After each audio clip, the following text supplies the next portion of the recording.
Anda kembali bersama kami di Apa Kabar Indonesia Pagi. Saya ingin ke saksi dialog kita pada pagi hari ini nih ya. Ini kan Prof. Gun-Gun. Kalau kami bertanya lagi pada Anda, dari hasil diskusi dialog ini, sudah bermuara nggak sih ke benarkah Pak Jokowi memegang bukti bahwa memang benar ada gitu ya, backup orang besar ini. Dan jangan-jangan sinyalemennya Anda sudah menangkap nih, siapa orang besar ini? Jadi dalam diskusi ini menurut saya yang paling penting itu bukan siapanya. Tapi bagaimana atmosfer ya itu terbentuk. Dalam bahasa akademik sering disebut sebagai konstruksi. Konstruksi opini, konstruksi politik, konstruksi hukum.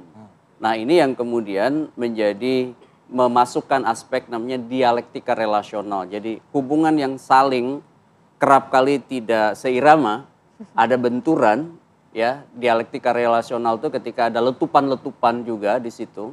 Dan letupan itu dalam manajemen konflik kerap kali dihadirkan. Nah, ini yang harus dipahami oleh publik. Jadi tidak seluruh drama pertarungan itu adalah drama pertarungan yang berada di ruang hampa, melainkan ada kepentingan yang mengkonstruksi fenomena itu gitu. Contoh misalnya, kadang-kadang tidak sampai pada akhir terkonfirmasi siapanya. Tapi kan atmosfernya terbentuk di situ. Sehingga kemudian ke dalam bacaan saya sebagai outsider ya. Ketika misalnya menunjuk bahwa ada orang besar dengan warna tertentu di balik gerakan yang dilakukan oleh teman-teman yang kemudian mempersoalkan ijazah Pak Jokowi. Ini bagian dari strategi delegitimasi juga kan. Terhadap gerakan ini. Ini adalah bagian yang tidak terpisahkan. Jadi ada pihak melakukan legitimasi dan delegitimasi sebagai aksi reaksi. Jadi itu suatu hal yang pasti aksi reaksi itu tidak akan pernah berhenti. Nah dalam bacaan saya pada akhirnya kemudian siapa yang terdelegitimasi dari proses ini? Contoh misalnya stimulan itu yang dilakukan oleh Pak Jokowi menyebut ada orang besar dengan warna tertentu. Apakah itu punya efek bumerang nanti pada Pak Jokowi? Nah ini akan sangat dipengaruhi oleh reaksi nih. Misalnya ada somasi. Nah, bagaimana memanage konflik dari somasi ini? Apakah kemudian semakin menguatkan, ya kan, posisi Pak Jokowi atau sebaliknya? Kalau Anda lihat dalam konteks manajemen konflik itu selalu punya potensi, ya. Manajemen konflik itu menjadi liar, tidak terkontrol, sering disebut sebagai punya efek bumerang. Nah, kalau kita lihat pertarungan yang panjang ini, maka satu-satunya yang kemudian yang bisa menjadi justifikasi ya dari sisi politik. Pertama adalah bagaimana kekuatan si figur atau si aktor yang bertarung ini. Apakah dia punya sumber daya? Karena sumber daya politik, ekonomi, dan sumber daya kekuasaan itu akan menjadi cara bertahan dari si aktor. Contoh, apakah Pak Jokowi punya hubungan yang tetap, misalnya mutualis simbiosis dengan Pak Prabowo? Iya kan? Ya. Sebagai orang yang punya kekuasaan hari ini. Mandat kekuasaan, bukan punya kekuasaan, mandat kekuasaan. Setelah pemilu 2024. Nah, apakah misalnya ada peristiwa-peristiwa politik yang membuat ada barrier, ada hambatan psikologis dan politis antara Pak Jokowi dan Pak Prabowo di saat ini dan ke depan? Ini kan menjadi sumber daya politik. Kemudian sumber daya politik lainnya apa? Jaringan. Apakah jaringan terbentuk? Misalnya kemarin kalau kita lihat kenapa Pak Jokowi mengambil juga posisi meskipun dia tidak definitif di dalam struktur partai. Tapi kemudian bilang saya akan bekerja keras, full mendukung salah satu partai. Ini kan bagian dari mekanisme pertahanan diri.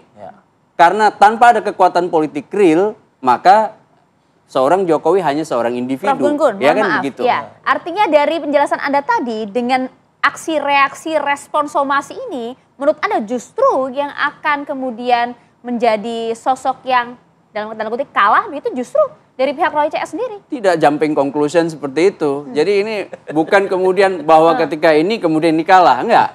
Akan sangat bergantung pada sumber daya politik, namanya distribusi dan alokasi sumber daya.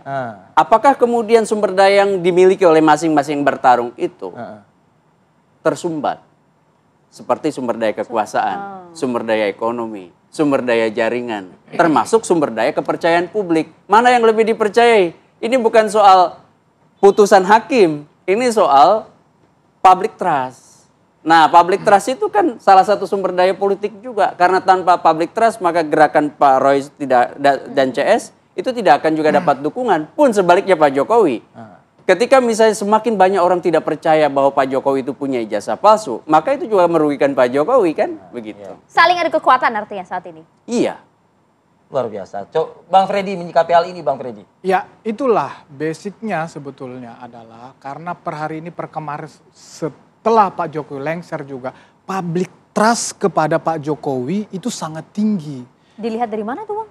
Loh kan banyak itu survei. Survei yang terakhir malah kalau saya baca kan tamatan SD tidak percaya ijazah Jokowi palsu, Iya. katanya begitu. Survei yang kami baca. Tamatan Iya, SD. maka jadi Bagaimana tamatan pendidikan lain kan?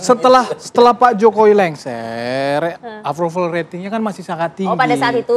Iya, sampai lengser. sekarang juga. Itu kan kemarin kalau bicara ijazah LS itu 70 sekian persen. Nah, yang mau saya sampaikan adalah secara politik Pak Jokowi masih sangat relevan. Kemudian ini akan terus menerus sampai berjalan 2029. Inilah yang dilihat, kita bicara politik.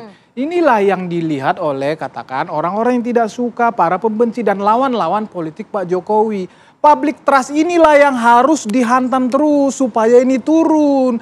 Sehingga ketika politik elektoral sampai 2029, Pak Jokowi itu tidak relevan lagi atau tidak mempunyai kekuatan politik katakan untuk mengendorse calon tertentu mau di wapres, mau presiden. Inilah target orang-orang itu. Wah, Berarti Pak Jokowi belum lelah sebagaimana yang dikatakan oleh Bang Petrus dong berarti. Bagaimana lelah? Dia akan secara tanda kutip akan dipaksa tidak lelah karena masih ada Mas Wapres di situ. Tidak mungkin lelah. Maksudnya apa Pak Prof Gunggun? Ya jelas dong ya. Jokowi bukan seorang sosok aja, tapi Iya. lokomotif dari kekuatan politik. Misalnya termasuk tadi disebut Wapres. Ya kan? Dan Wapres ini kan bukan bicara jabatannya hari ini aja. Ya. Tapi 2029 dan setelahnya. Maka pasti Pak Jokowi juga akan memainkan peran politiknya. Nah gitu. pertanyaan kemudian apakah kubu yang bersama dengan Pak Bang Petrus ini adalah kubu yang akan menjegal kekuatan politik 2029 itu? Agar Gibran ini tidak lagi, begitu maksudnya? Ya yang jelas. Nanti Bang Petrus boleh mengomentari ya Bang? Yang jelas menurut saya pasti ada irisan-irisan kekuatan politik. Meskipun begini, irisan politik itu tidak selalu diidentikan gitu ya dengan hanya satu kelompok yang sekarang sedang berada di panggung. Oke. Karena banyak juga kelompok itu yang di belakang panggung. Nah, masalahnya adalah Gibran adalah aktor politik, Pak Jokowi adalah aktor politik. Bedanya sekarang Gibran berada di spotlight karena berada dalam posisi sebagai wapres. Oke.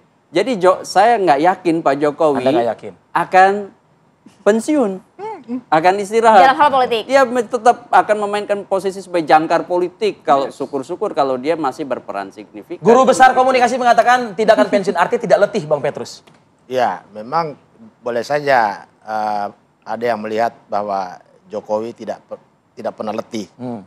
Tetapi Anda kan di segmen sebelumnya katakan, mungkin Pak Jokowi sudah capek. Kita melihat dari Lagi pernyataan yang tadi Prof katakan bahwa pernyataan itu memberi efek domino. Itu saya nilai sebagai Jokowi sedang kelelahan. Ya, sebagai seorang mantan presiden, pernyataan itu kan Justru harusnya lagi semangat-semangatnya itu Bang, bisa kasih efek domino pernyataan besar. itu tidak terukur. Ya. Pernyataan itu tidak terukur. Apalagi kalau ada yang menyatakan bahwa gerakan Mas Roy dan kawan-kawan atau kelompok yang mau memakzulkan Gibran itu sebagai Gerakan yang di backup. Gerakan yang di backup atau untuk menjegal kelompok ini. Sama sekali tidak. Tujuan kami itu adalah karena disebut-sebut ijazah palsu. Coba kita bayangkan, kalau itu benar nanti itu palsu, bagaimana dengan 10 tahun memimpin negara ini, terus presidennya berijazah palsu. Itu kan soal konstruksi hukum itu. Iya, ya kan? tapi efeknya kepada apakah rekrutmen, baik itu melalui partai politik atau KPU sudah begitu rusaknya sehingga orang berijazah palsu. Artinya ada multiplier efek juga dong ya. Bisa saja lolos. Ini yang kita inginkan supaya ini harus clear. Ini harus clear sebelum kita memasuki periode berikutnya. Itu substansi dari tim Anda itu ya. Ya, kita ingin kembalikan ya faktor persoalan kedaulatan rakyat. Kita lihat dalam proses perkara 90 kemarin itu proses kedaulatan rakyat, proses pemilu, demokrasi dihancurkan dari bagian hulunya langsung. Oke, kembali ke somasi terakhir Bang Petrus. Jadi ini dalam kurun waktu berapa kali 24 jam somasi ini? Ya kita lihat sampai 3 hari ini kalau tidak ada... Terhitung dari kemarin? Ya.